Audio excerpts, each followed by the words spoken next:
Masih bersama News NTB pemirsa, kantor Inspektorat Lombok Timur terbakar. Penyebab kebakaran diduga akibat korsleting listrik.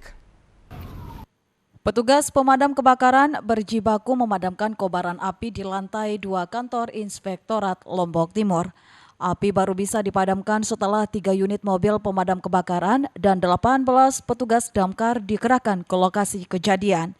Sumber api diduga berasal dari ruang operator Irban 1 hingga api merambat membakar sejumlah dokumen dan peralatan elektronik. Penyebab kebakaran diduga akibat konsleting listrik. Beruntung tidak ada korban jiwa dalam peristiwa ini karena saat kejadian kantor sepi dan para pegawai sudah pulang. Kami dapat informasi tadi sekitar jam 3 bahwa terjadi kebakaran di kantor Inspektorat dan kami langsung menggerakkan 3 unit pemadam kebakaran untuk menuju ke titik lokasi. Kronologi? Untuk sementara ini kami masih belum bisa menginformasikan kronologi secara pasti karena perlu ada investigasi. Kami juga masih dalam proses pendinginan. Untuk dugaan awal kami ada kejadian korsleting di salah satu ruangan operator yang ada di lantai 2. Berapa mobil kendaraan yang dikerahkan hari ini? Yang untuk operasi penanganan pada hari ini ada 3 mobil pemadam kebakaran dan 18 personil. Setelah api berhasil dipadamkan, tim Inafis Polres Lombok Timur turun ke lokasi kejadian untuk melakukan identifikasi dan olah tempat kejadian perkara untuk mencari penyebab kebakaran. Dari Lombok Timur, Ramli Nurawang, iNews melaporkan. Jumlah pedagang di Pantai Batu Bolong Betulayar datangi Pemda Lombok Barat. Mereka mempertanyakan terkait lahan yang masuk ROI pantai yang telah disertifikatkan. 7 orang pedagang yang membuka usahanya di Pantai Duduk 4, Desa Betulayar, Kabupaten Lombok Barat yang ditetapkan menjadi tersangka dari hasil sidang yang dilakukan beberapa waktu lalu karena diduga melakukan penggeledahan lahan milik seorang pengusaha asal Mataram. Kedatangan para pedagang tersebut ke BPKAD untuk mempertanyakan kejelasan dari aset daerah terkait status lahan yang sudah disertifikasi oleh salah satu oknum penguasa. Pedagang menerangkan hingga saat ini masih menunggu dari pihak pemerintah daerah melayangkan gugatan kepada salah satu oknum pengusaha yang bisa mensertifikatkan sepadan pantai karena berdasarkan Perpres nomor 1 tahun 2005 tentang ROI pantai. Salah satu dari korban, Siti Zubaidah, mengaku bingung dengan statusnya sebagai terdakwa karena terancam masuk penjara padahal dirinya hanya berjualan. Tiba-tiba langsung datang laporan panggilan tidak pernah diajak dulu duduk Bu keluar dari sini, tidak pernah. Tiba-tiba dipanggil polisi.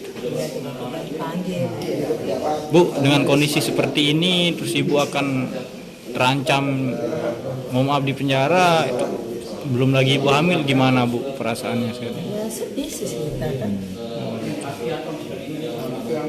Artinya harapan paling Ibu saat apa sekarang kepada pemerintah maupun Saya kan untuk bisa dibebaskan. ya.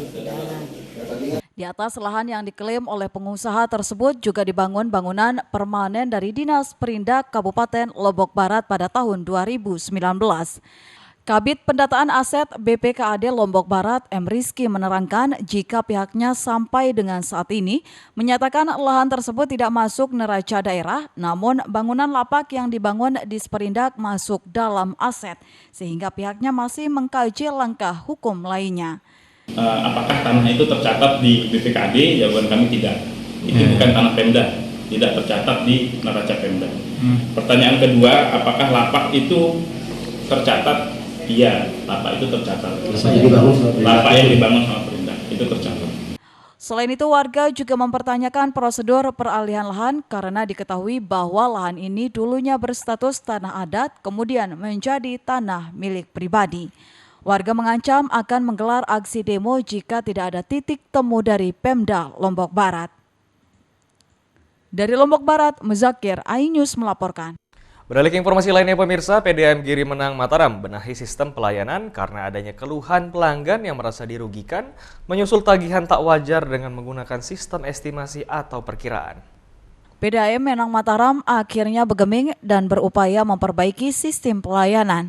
Perbaikan sistem pelayanan ini sebagai bentuk respon atas keluhan pelanggan yang merasa dirugikan menyusul tagihan tak wajar karena menggunakan sistem estimasi atau perkiraan.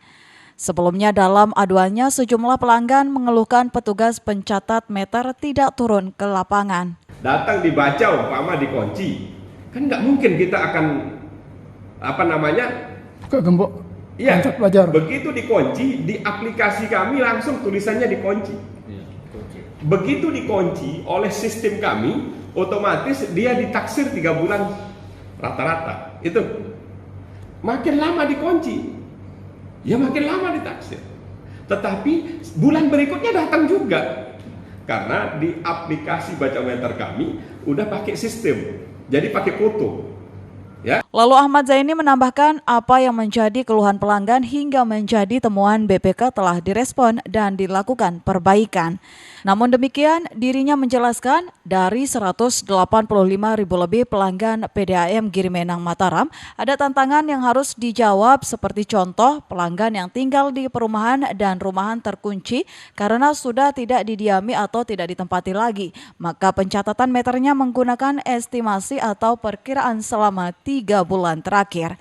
Kendati demikian, petugas pencatat meter telah diperintahkan untuk memasang stiker jumlah tagihan secara online. Dari Mataram, Hari Kasidi, iNews melaporkan. Hanya signifikan segera kembali, tetaplah bersama kami.